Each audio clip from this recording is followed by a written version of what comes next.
Hey everybody, I have a new video for you guys. I am doing the Nomadic Soul Diaries challenge for July, and it is using butterflies in a tag and rainbow colors. So each month there is a new challenge with new inspiration from amazing, talented, crafty people from all over the world, and it's something that I don't think has ever been done before. And I had done another challenge a few months back, and it's on Instagram. So it's just Nomadic Soul Diaries on Instagram, and there's prizes to be won, lots of inspiration, like I said. So be sure to check it out. Also, all of the supplies are listed in the description box, so be sure to check it out as well.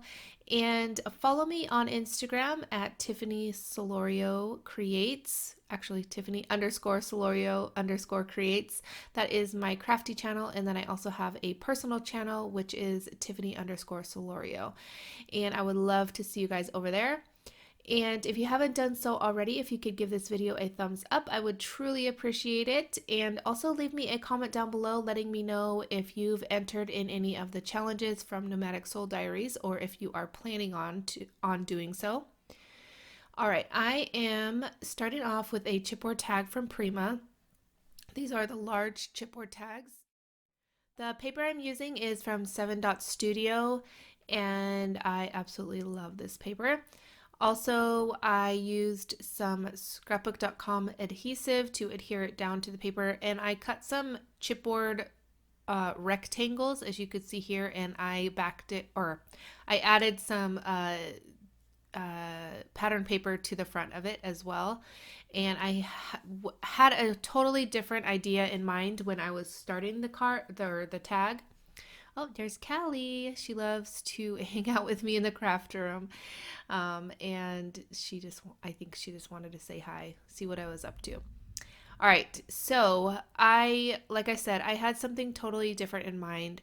So you're going to see me create the tag, and then I put a bunch of color on, and then you're going to see me actually fix it or change directions for my project. I don't think it was bad or wrong or anything like that. I just went with something else. It just wasn't turning out how I envisioned, so I decided to change it. So I am adding clear gesso to the whole tag and the rectangle chipboard pieces, and I also added some white gesso to a wood slice. And then now I'm adding some white gesso to the tag, and I'm using my fingers to kind of blend it out a little bit, kind of make it uneven in some areas, just to give the tag a little bit more interest.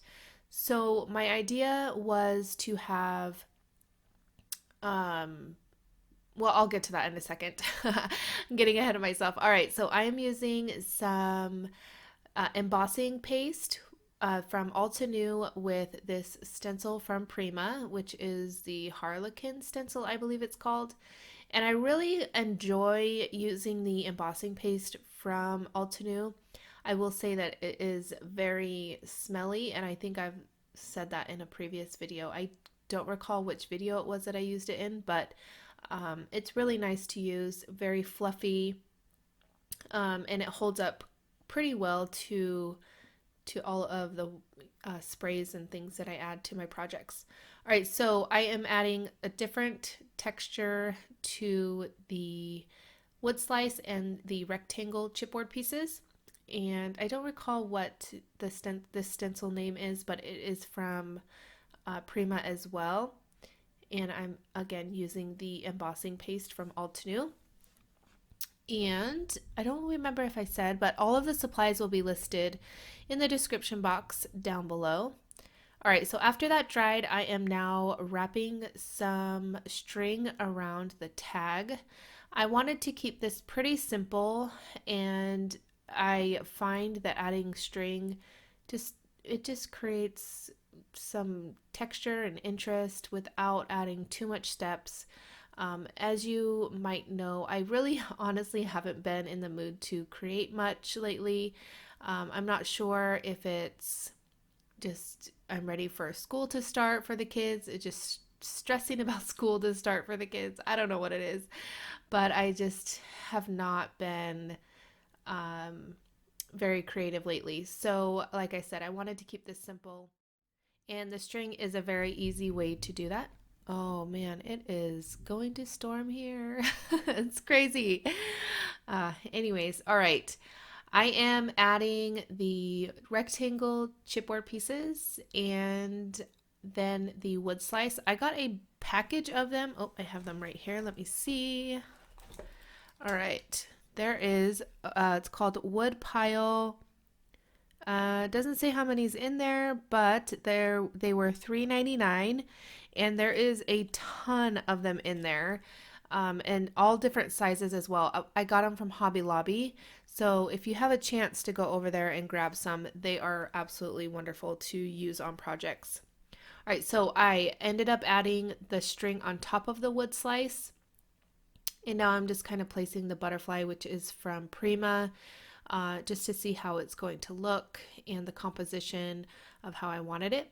All right, so I cut out all of me adding all of that color, but again, it wasn't going how I wanted it to. And because the sprays are water based, I'm just adding a ton of water to it, so it just kind of drips off, and I'm kind of splotching it up just to get the majority of it up, or else it's just too hard to cover.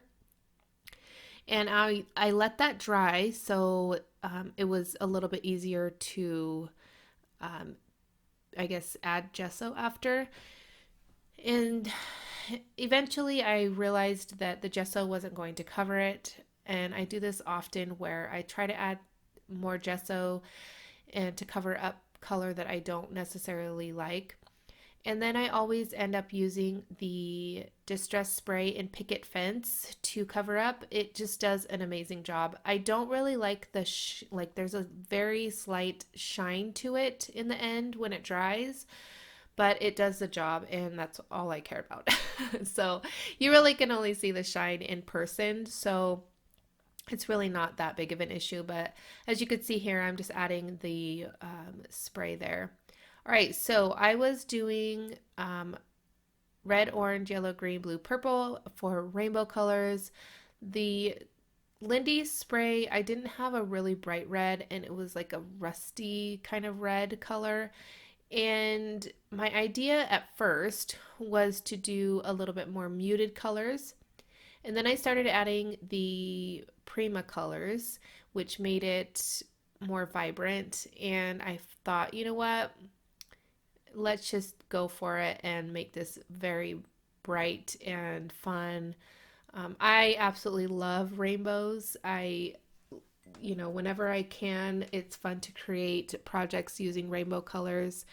Um, and I don't know, I just like them. So this was a really fun project to make. And I absolutely love butterflies. So, of course, I loved this challenge. And I find that challenges are good when you're kind of like in a creative funk, or, you're not feeling up to creating much, but you need that outlet, like I do sometimes. So, anyways, all right. So I added. I will have all the colors. I can't remember exactly every single color. I know this blue color is Dragonfly blue. I don't remember the green or the orange or the red. Wait, I think maybe the red is poppy seed. I just don't use the colors very often, and I put them away already, so I don't have them. And I'm trying to get this done before the kids wake up so that I have the video up for you guys. And I actually, now looking at it, I wish I would have just kept it like this and then maybe added a little bit of purple accents or something. Um, but it's all right. There's always another day, another chance to make another project. All right, let's see. What am I going to do next? I am trying to decide, I think. So I decided that I wanted the white on top, and so I just added a little bit more of the distress spray. And then I am going in with the paintbrush because the color burst, or I'm sorry, the Color Bloom spray wasn't spraying that well, so I wanted it to be a little bit more vibrant. And I'm just going in with my finger, kind of blending everything out. And let's see, what is next? All right, now I am adding some Lindy spray, and I don't recall the name of that one either. Like I said, I will have it all listed down below for you guys so you guys can check it out. I had won a challenge from Lindy's, and it was a new color to me, so I don't remember what it was. All right, so I'm going back in with the green. I'm just kind of layering the colors on top just to make them a little bit more vibrant, because I did add a lot of gesso and then the distress spray, the picket fence distress spray. So it was kind of mixing in a little bit, even though it was dry. It's obviously reactive to water. So I just had to add a couple layers. All right, so this is a purple color, which is absolutely beautiful. I love this purple.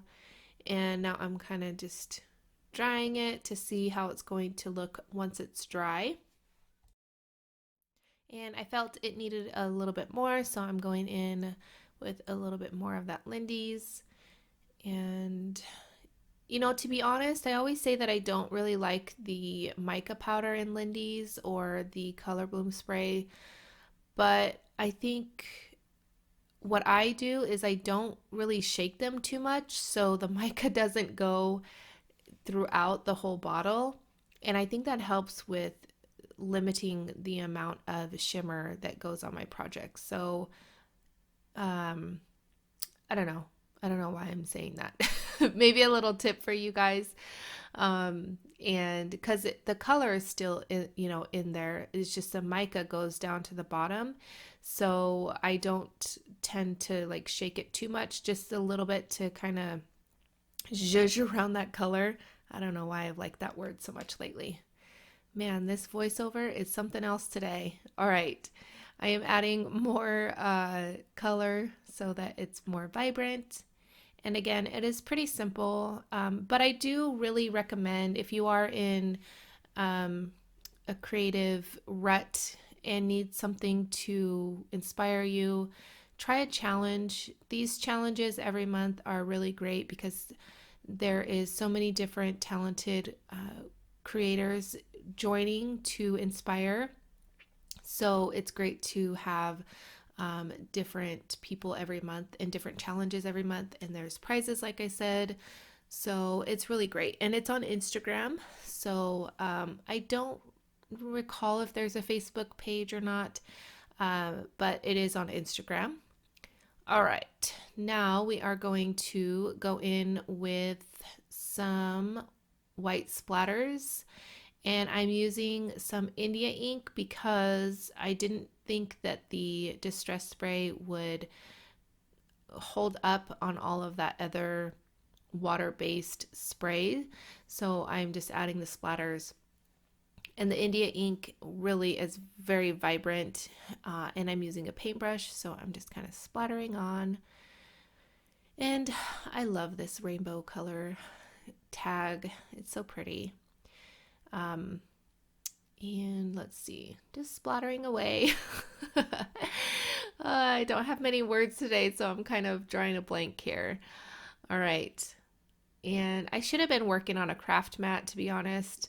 But I am going to be doing a video soon on like a clean with me video. I don't know why I've been obsessed with those lately, like clean with me, like kitchen videos and like that sort of thing. So I thought, let's do a clean with me craft room video. And I'm thinking about making it a challenge so that we can all get our craft rooms organized and be inspired in a whole new way, hopefully, because I found that there's a lot of people that are in a creative rut, and it's kind of sad because I don't know, it just is, and I hate seeing that because I know how it feels. But anyways, that is going to complete the tag. I just added a chipboard piece They are I don't remember what they're called, but they're from Tim Holtz. And here is a look at the tag. I hope you guys enjoyed this rambling voiceover, and I hope you guys enjoyed the project. If you haven't done so already, please give this video a thumbs up. Here's a couple more videos you might enjoy. Also, leave me a comment down below. I love reading them. And if you are new to my channel, I hope you subscribe. And I want to thank you guys so much for watching, and I will catch you guys later. Bye.